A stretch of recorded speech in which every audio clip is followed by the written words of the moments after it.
नमस्कार। पश्चिम बंगाल के राज्यपाल सीवी आनंद बोस जी, मुख्यमंत्री आदरणीय ममता जी, केंद्रीय मंत्रिमंडल के मेरे सहयोगी अश्विनी वैष्णव जी, सुभाष सरकार जी, निशित प्रामाणिक जी, जॉन बारला जी, नेता विपक्ष शुभेंदु अधिकारी जी, सांसद प्रसून जी, मंच पर विराजमान अन्य साथी, देवी और सज्जनों, आज मुझे आप सबके बीच रूबरू आना था, लेकिन मेरे निजी कारणों के कारण मैं आप सबके बीच नहीं आ पाया हूं। इसके लिए मैं आपकी, बंगाल की क्षमा चाहता हूं। बंगाल की पुण्य धरती को, कोलकाता की ऐतिहासिक धरती को आज मेरे लिए नमन करने का अवसर है। बंगाल के कण कण में आजादी के आंदोलन का इतिहास समाहित है। जिस धरती से वंदे मातरम का जयघोष हुआ, वहां अभी वंदे भारत ट्रेन को हरी झंडी दिखाई गई। आज 30 दिसंबर की तारीख का भी इतिहास में अपना बहुत महत्व है। 30 दिसंबर 1943 1943 उस दिन ही नेताजी सुभाष ने अंडमान में तिरंगा फहराकर भारत की आजादी का बिगुल फूंका था। इस घटना के 75 वर्ष होने पर साल 2018 में मैं अंडमान गया था। नेताजी के नाम पर एक द्वीप का नामकरण भी किया था। और अब इस समय देश आजादी के 75 वर्ष का पर्व मना रहा है, अमृत महोत्सव मना रहा है। इसी अमृत महोत्सव में देश ने 475 वंदे भारत ट्रेन शुरू करने का संकल्प लिया था। आज इसी में से एक हावड़ा न्यू जलपाईगुड़ी वंदे भारत ट्रेन यहां कोलकाता से शुरू हुई है। आज ही रेलवे और मेट्रो की कनेक्टिविटी से जुड़े अन्य प्रोजेक्ट्स का भी लोकार्पण और शिलान्यास हुआ है। करीब 5,000 करोड़ रुपए की लागत से जोका बीबीडी बाग मेट्रो प्रोजेक्ट पर काम हो रहा है। इसमें से जोका तरालता मेट्रो रूट बनकर तैयार हो गया है। इससे शहर के लोगों की ईज ऑफ लिविंग और बढ़ेगी। साथियों, कुछ देर बाद ही मुझे गंगा जी की स्वच्छता और पीने के पानी से जुड़ी अनेक परियोजनाएं पश्चिम बंगाल को सौंपने का अवसर मिलेगा। नमामि गंगे मिशन के तहत पश्चिम बंगाल में सीवरेज के 25 से ज्यादा प्रोजेक्ट्स को मंजूरी दी गई है।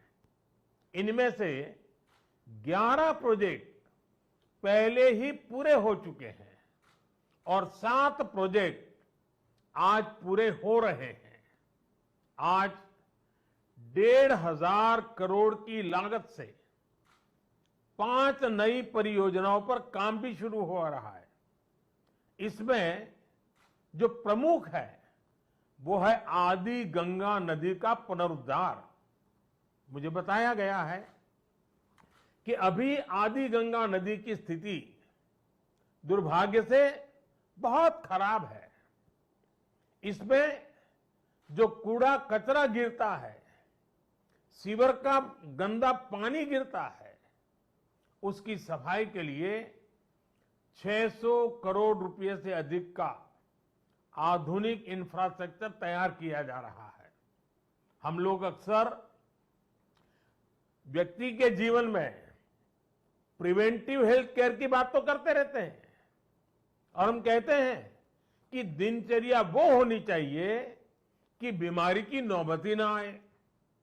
ठीक इसी तरह नदी की गंदगी को साफ करने के साथ ही केंद्र सरकार प्रिवेंशन पर भी बहुत जोर दे रही है और इस प्रिवेंशन का सबसे बड़ा और आधुनिक तरीका है ज्यादा से ज्यादा आधुनिक सीवेज ट्रीटमेंट प्लांट। आने वाले 10-15 साल बाद की जरूरतों को ध्यान में रखते हुए देश में आज ही आधुनिक सीवेज ट्रीटमेंट प्लांट लगवाए जा रहे हैं। आजादी के अमृत काल में हमें फॉरवर्ड लुकिंग सोच और अप्रोच के साथ देश को आगे ले जाना है। साथियों, इस 21वीं सदी में भारत के तेज विकास के लिए भारतीय रेलवे का भी तेज विकास, भारतीय रेलवे में तेज सुधार, ये सारी बातें बहुत जरूरी हैं। इसलिए आज केंद्र सरकार भारतीय रेलवे को आधुनिक बनाने के लिए, रेलवे इंफ्रास्ट्रक्चर को आधुनिक बनाने के लिए रिकॉर्ड इन्वेस्टमेंट कर रही है। आज भारत में भारतीय रेलवे के कायाकल्प का राष्ट्रव्यापी अभियान चल रहा है। आज वंदे भारत, तेजस, हमसफर जैसी आधुनिक ट्रेनें देश में बन रही हैं। आज विस्टाडोम कोचेज रेल यात्रियों को नए अनुभव करा रहे हैं। आज सुरक्षित आधुनिक कोचेज की संख्या में रिकॉर्ड वृद्धि हो रही है। आज रेलवे स्टेशन को भी एयरपोर्ट की तरह विकसित किया जा रहा है। न्यू जलपाईगुड़ी स्टेशन भी इसी लिस्ट में शामिल है। आज रेलवे लाइनों का दोहरीकरण, रेलवे लाइनों का बिजलीकरण जिस रफ्तार से हो रहा है वो पहले कभी नहीं हुआ। देश में जो ईस्टर्न और वेस्टर्न डेडिकेटेड फ्रेट कॉरिडोर बन रहे हैं वो लॉजिस्टिक्स सेक्टर में क्रांतिकारी बदलाव लाने वाले हैं। सुरक्षा हो, स्वच्छता हो, सामर्थ्य हो, सामंजस्य हो, समय की पाबंदी हो, सहूलियत हो, भारतीय रेलवे आज एक नई पहचान बनाने की हम सबकी कोशिश रंग ला रही है। बीते 8 वर्षों में भारतीय रेलवे ने आधुनिकता की नींव पर काम किया है। अब आने वाले 8 वर्ष में हम भारतीय रेलवे को आधुनिकता की नई यात्रा पर निकलते हुए देखेंगे। भारत जैसे युवा देश के लिए भारतीय रेल भी युवा अवतार लेने जा रहा है और इसमें निश्चित तौर पर 475 से ज्यादा वंदे भारत ट्रेनों की बड़ी भूमिका होगी। साथियों, आजादी के बाद के 7 दशकों में 20,000 रूट किलोमीटर रेल लाइन का बिजलीकरण हुआ। वहीं 2014 में हमारी सरकार बनने के बाद बीते 7-8 वर्षों में ही 32,000 रूट किलोमीटर से ज्यादा रेल लाइन का बिजलीकरण हो चुका है। ये है देश के काम करने की रफ्तार, रेलवे के आधुनिकीकरण की रफ्तार। और इस रफ्तार को तेज करने के लिए अब भारत में दुनिया के सबसे शक्तिशाली बिजली के रेल इंजनों का भी तेजी से निर्माण हो रहा है। साथियों, आज के भारत की स्पीड और स्केल का एक और प्रमाण हमारा मेट्रो रेल सिस्टम है। कोलकाता के लोग जानते हैं कि दशकों से मेट्रो रेल पब्लिक ट्रांसपोर्ट का कितना बेहतरीन माध्यम रही है। 2014 से पहले तक देश में कुल मेट्रो नेटवर्क 250 किलोमीटर से भी कम था और इसमें भी सबसे बड़ी हिस्सेदारी दिल्ली एनसीआर की ही थी। केंद्र सरकार ने इस स्थिति को भी बदलता हुआ है, उसको बदलने का पूरा प्रयास किया है और बहुत तेजी से बदला है। बीते 8 वर्षों में हमने मेट्रो का 2 दर्जन से अधिक शहरों तक विस्तार किया है। आज देश के अलग अलग शहरों में लगभग 800 किलोमीटर ट्रैक पर मेट्रो चल रही है। 1000 किलोमीटर के नए मेट्रो रूट पर तेजी से काम चल रहा है। जोका बीबीडी मार्ग मेट्रो परियोजना इसी संकल्प का हिस्सा है। साथियों, पिछली सदी के भारत की 2 और बड़ी चुनौतियां रही हैं जिन्होंने देश के विकास पर बहुत नकारात्मक असर डाला है। एक चुनौती रही इंफ्रास्ट्रक्चर के कार्यों में विभिन्न एजेंसियों में तालमेल की कमी और दूसरी चुनौती रही ट्रांसपोर्ट के विभिन्न साधनों में भी आपसी तालमेल का जीरो होना। इसका नतीजा ये हुआ कि सरकार के एक विभाग को पता ही नहीं होता था कि दूसरा विभाग कहां नया काम शुरू करने वाला है। इसका खामियाजा देश के ईमानदार टैक्स पेयर को उठाना पड़ता था। देश का ईमानदार टैक्स पेयर हमेशा से सरकारी पैसे की बर्बादी से, परियोजनाओं में देरी से, भ्रष्टाचार से नफरत करता है। जब वो देखता है कि उसकी गाढ़ी कमाई से दिए हुए टैक्स से गरीब का नहीं बल्कि किसी भ्रष्टाचारी का भला हो रहा है तो उसका खिन्न होना स्वाभाविक है। पैसे की इसी बर्बादी को रोकने के लिए विभागों में, सरकारों में तालमेल को बढ़ाने के लिए पीएम गति शक्ति नेशनल मास्टर प्लान लागू किया गया है। अब चाहे विभिन्न राज्य सरकारें हो, अलग अलग सरकारी विभाग हो, कंस्ट्रक्शन से जुड़ी एजेंसियां हो या इंडस्ट्री के लोग हो, सब एक ही प्लेटफॉर्म पर आ रहे हैं। पीएम गति शक्ति देश में ट्रांसपोर्ट के अलग अलग माध्यमों को जोड़ने, मल्टी मॉडल कनेक्टिविटी के काम को भी गति दे रहा है। आज देश में रिकॉर्ड तेजी से हाईवे बन रहे हैं, एयरपोर्ट बन रहे हैं, वाटरवे बन रहे हैं, नए पोर्ट्स बन रहे हैं और इसमें भी सबसे बड़ी बात ये कि इन्हें अब इस तरह तैयार किया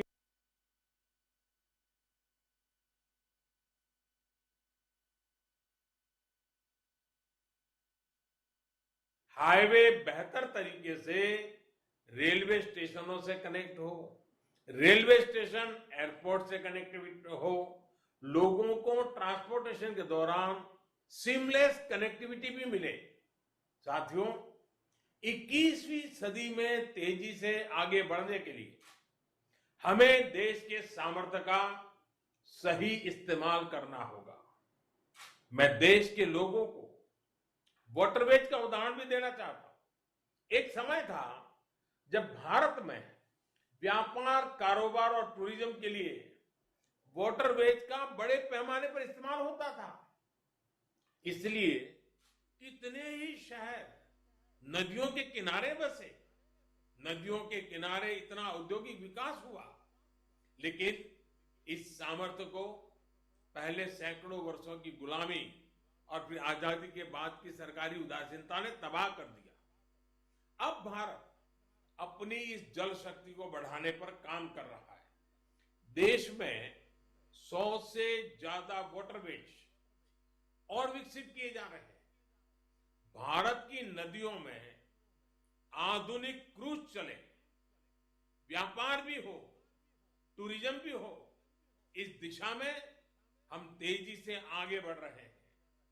केंद्र सरकार ने बांग्लादेश सरकार के सहयोग से गंगा और ब्रह्मपुत्र नदियों के बीच वाटरवे लिंक स्थापित करने पर भी काम किया है। मैं आज देश के लोगों को इससे जुड़ी भी एक जानकारी देना चाहता हूं। 13 जनवरी 2023 को काशी से, वाराणसी से एक क्रूज जा रहा है जो 3200 किलोमीटर लंबे वाटरवे से होते हुए, बांग्लादेश से होते हुए डिब्रूगढ़ तक पहुंचेगा। ये पूरे विश्व में अपनी तरह का अभूतपूर्व क्रूज होगा। ये भारत में बढ़ते क्रूज टूरिज्म का भी प्रतिबिंब बनेगा। मैं पश्चिम बंगाल के लोगों से भी आग्रह करूंगा कि इसका जरूर लाभ उठाएं।